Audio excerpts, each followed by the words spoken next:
listening to the Emjoy podcast, where we talk to experts about everything you need to know on sex, self-love, and wellness. The Emjoy podcast is presented by Emjoy, the audio guide for intimate wellness with guided practices to explore your body and regain confidence in your sex life. Welcome everyone to the Emjoy podcast. My name is Anna, and today we're here with Marla Renee Stewart, an intersectional sexologist and sex coach, the owner of Velvet Lips, and co-founder of the Sex Down South conference. She's also the author, along with Jessica O'Reilly, aka Dr. Jess, of the book The Ultimate Guide to Seduction and Foreplay: Techniques and Strategies for Mind-Blowing Sex.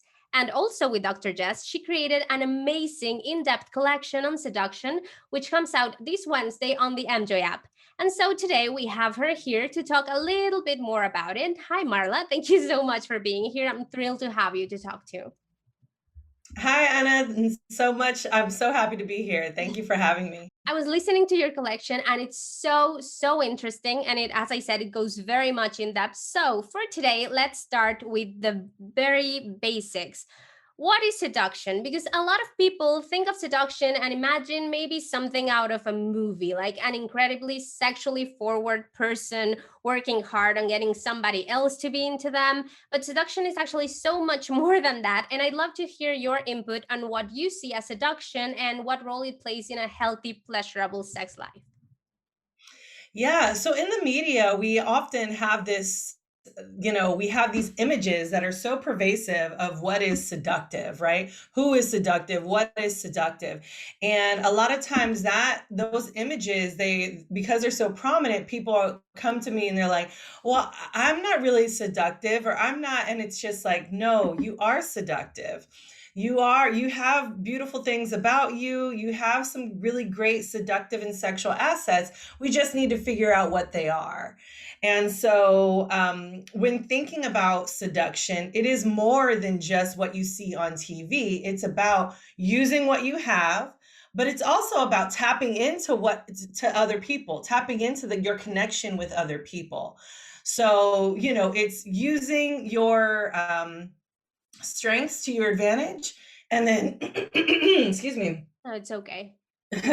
Using your strengths to your advantage, and then making sure that you implement them so that you can foster a really great connection between you and your lover or lovers. Okay, so that actually, you've kind of answered the second question, but let's go to it anyways. Okay, so do you think there's people who are naturally more seductive versus people who have to work more on it? And from what you say, I think we're gonna get at maybe you are just more confident, or maybe you just understand more how to connect to other people. What do you think makes someone more seductive or feel more confident in that seduction?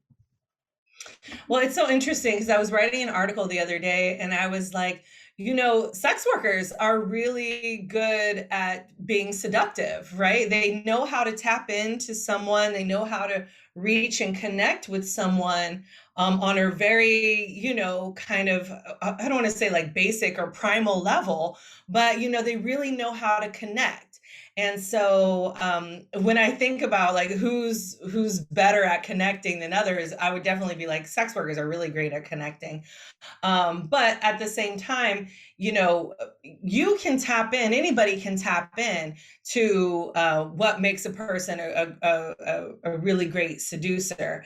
So, yes, people have to work on it, because a lot of times when we think about particularly the seduction learning styles, we tend to do what we think people will want because that is what we want. When in reality, that's not the case, right? We have to tap into people and what they want and who they are and how they are, so that we can understand them better, and so that we can give them the things that they need to connect with us. So it's very much a seductive negotiation in a way, but yeah, it's just, yes, some people are naturally, better at it than others. And yes, some people need to work on it, and that's okay. Like, we all have to practice. I feel like I've been doing this for so long. It's easy for me to understand people right away, as opposed to, some people who are like, oh, now I get it. You know what I mean? Like, I had a client who was like, I've been with my husband 40 years. And then, like, I was like, she's like, he still doesn't listen to me. And I was like, do this thing, right? Like, do this thing and say this. And she did that. And she was like, oh my God, in 40 years, this is the first time he's actually listened to me. And so it was something, you really just have to be able to tap in. And, but yeah, sometimes it needs work because we haven't been trained. This is not something that we grow up with. So it's very, very important that we do develop this skill. Yeah, and it's very interesting, and we'll talk about this a little later, that it's more about like just understanding or sensing. Really, I think that's where the primal thing comes from. It's sensing what the other person responds to. And I was listening to a conversation you had on Dr. Jess' podcast a long time ago, when she said something that I found very insightful, which was that seduction is the hardest part of sex. And so how can a person, because yes, we can all be or become or learn to be or to tap into our inner seducting human, but how can someone start feeling able of seducing or feeling seductive if they've never seen themselves as just that, able to seduce, maybe because of this pop culture image that we have? How do you overcome that fear and that maybe insecurity that comes from thinking you can't do that, it's just not inside you? So I think it's important because the seduction learning styles aren't necessarily something that are like, you need to have this quality or you need to do this or you need to do that. There's many choices. And it's sort of like you have to figure out which choices are going to work for you in order to work with someone else, right? Like for someone who's auditory, I'm not a witty person. I need to write down things all the time,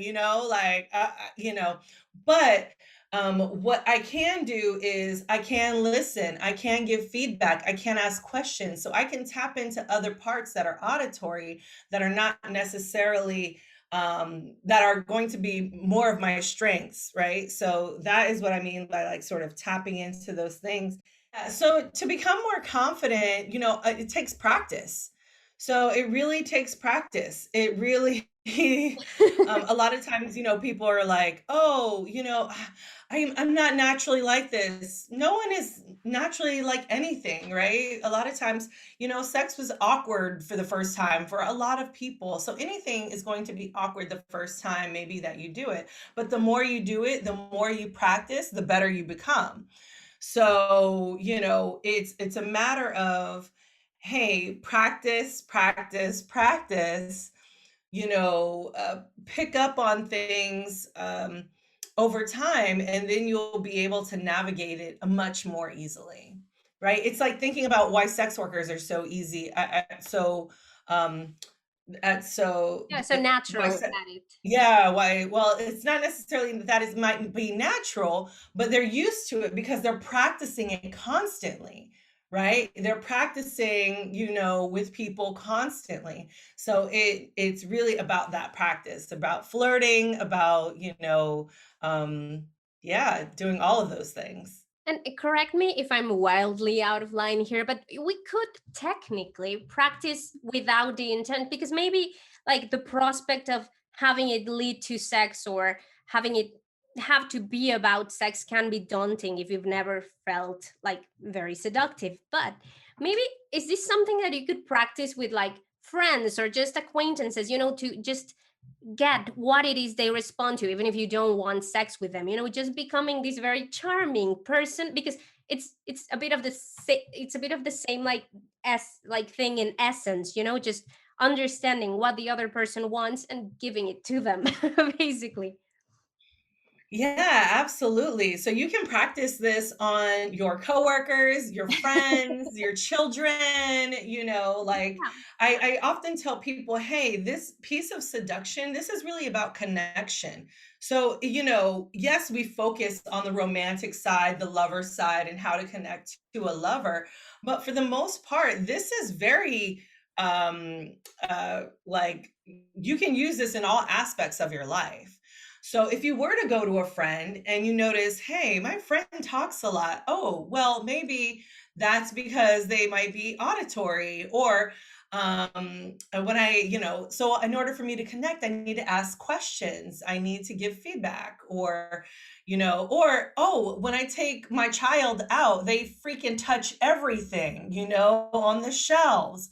So that might mean, oh, my child might be tactile. I need to maybe get them into sports or get them into dancing or get them to do something active. That's, I think So that's it's just a matter of so no, yeah, so it's just a matter of just looking at things in a more broader scope so that you can tap in and say, "Oh, I know what this looks like. I know what that looks like. Now I know if I approach somebody new, that these are the things to look for." Yeah, I think it's a very powerful thing to know how to do, and I do think it can become a second nature once you practice it often enough, and you see the that you get good feedback from it.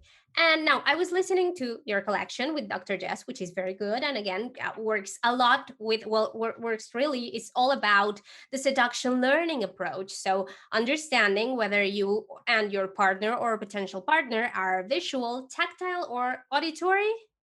Mhm. Yes, and how you can use that for more effective seduction. And I learned a couple of things from it. First of all, I am tactile, and I think the quiz you provide is scarily accurate. I was pretty, yeah, it was like I knew instinctively, but I didn't know. And then I answered the questions, got the result, and was like, yep, that I am a tactile human. Now I know, and I speak a lot, but yet I am a tactile one. And just what we were saying, the other thing that I learned and that I understood when listening to the collection was that seduction, unlike what we may think, is much more about understanding what works for the other person and what they need than our own whatever features.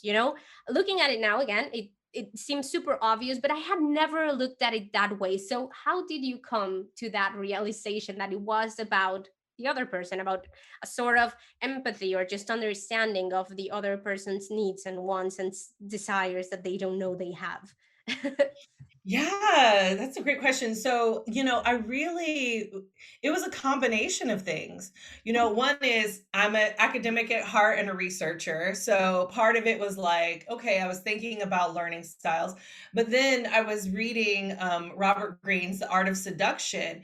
And as I was reading it, I was like really starting to make these connections, right? And so, when I was making these connections, I was like, okay. And then I thought about, the love languages, Gary Chapman and thinking about like, okay, it's not about you, it's about the other person. And so with that, I was really like, oh, these are the ways that people come together. So it was really a combination of things, reading, research, just thinking about how we connect to other human beings and what is seductive to other human beings. And so, and how other human beings learn and how other human beings understand things. And then as I started to, I'm a flirt. So as a way to like, figure this out, I was like, well, I got to figure it out. I got to flirt. So I'm a Well, researcher, remember? You know. So, I would go out and then I would just see how I would be able to connect to people. And I just learned over time, oh, this thing works, that thing works. And so I've been able to sort of put that all together and basically come up with this sexual theory that Jess was just like, oh my God, this is amazing. We got to do this. Um, so yeah, I'm really excited and happy that it's now sort of out there. yeah, I think it's fantastic. I think it will become canon and we're all going to learn from it. And I think because it's so practical and it gives you like the tools it gives you are so clear and so straightforward, and I think it's fantastic, and I think you have like the most interesting job in the world. So you were talking about your client who had been married for a very long time, so that brings us to the next question. And the last question, unfortunately, though I could stay here forever, um, are there any differences in the way that seduction works or how we can approach it if we're dating someone new or looking to date someone new versus if we're in a more established relationship? So no, that's the really great part is that like it's Oh my all the same. phone. What happens though in long-term relationships is that we stop paying attention.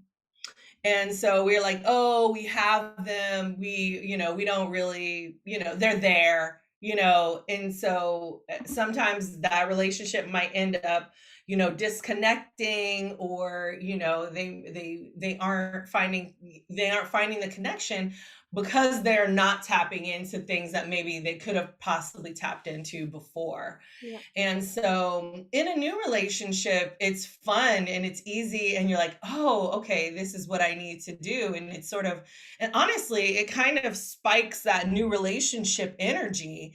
Even in a long-term relationship, when you implemented the seduction learning approach. So it's sort of like, when you, yeah. So for instance, yeah, like that long-term relationship couple, they're like, oh, now I get it. Now I can see how I need to connect. Yeah, but even in a new relationship, yeah, you still have that new relationship energy, but you can connect earlier. So I think it's just a matter of, and then also, like you said, maybe you are more tactile, but maybe there's a piece that's auditory too, because in the quiz, you see that there's, a little bit of both. And so, tapping into all those different aspects are going to really help overall. But yeah, honestly, there is no difference whether you're, flirting with someone online, or, getting into a brand new relationship, or whether you've been in a relationship 40, 50 years, this can really help you to get connected again, or to get connected in the first place, and to, get things back rolling again if things weren't rolling, Yeah, if they stop rolling, they get slower with time. So yeah, I think Yeah. yeah, that's and it can get awkward to because once you are, and I think this is um just as it can be awkward at the beginning of a new relationship, because you don't know whether the other person is going to like what you're doing. It can be awkward once you have been in one for a very long time, because you kind of expect something of each other, and if this is something new, it's like, are they going to like this? Are they going to think this is weird? So I think um that can be awkward, but I think awkward can be very good. So I think also one thing that maybe we should, and I'm sorry if I am now preaching and to the choir, for It's all sure. good. I think one thing that we can do to overcome the fear of trying to be seductive is just embracing awkward and embracing weird. Like, yeah, sure, it's gonna be awkward, but quite honestly, if you do it in a safe space with safe people and in the right context, in the proper, you just confidently enough, you're not going to be rejected dramatically, and that's going to help. It's going to be awkward, but awkward is fine. So thank you so very much, Marla, for such a fun and insightful chat. This was super enlightening, and I think a great introduction for to the world of wisdom you and Dr. Jess offer in the collection. To everyone listening, thank you so much for being here, and make sure to follow Marla on social media. She's at one Marla Stewart on Instagram and Twitter. And also check out her website, velvetlipsexa.com, where you can find out more about her favorite project, I think, or one of her babies. And of course, follow us at Let's Emjoy with an M on every channel. And listen to Marla and Dr. Jess's collection on the app, which includes sessions on how to discover your and your partner's seduction learning approach and what to do once you figure it out. See you on the next Emjoy podcast, and thank you so much for joining us. Thank you for listening to the Emjoy podcast, a sex, self-love, and wellness podcast presented by Emjoy, the audio guide for intimate wellness with guided practices to explore your body and regain confidence in your sex life. Find the Emjoy app on the App Store or Play Store and register to get a 7-day free trial.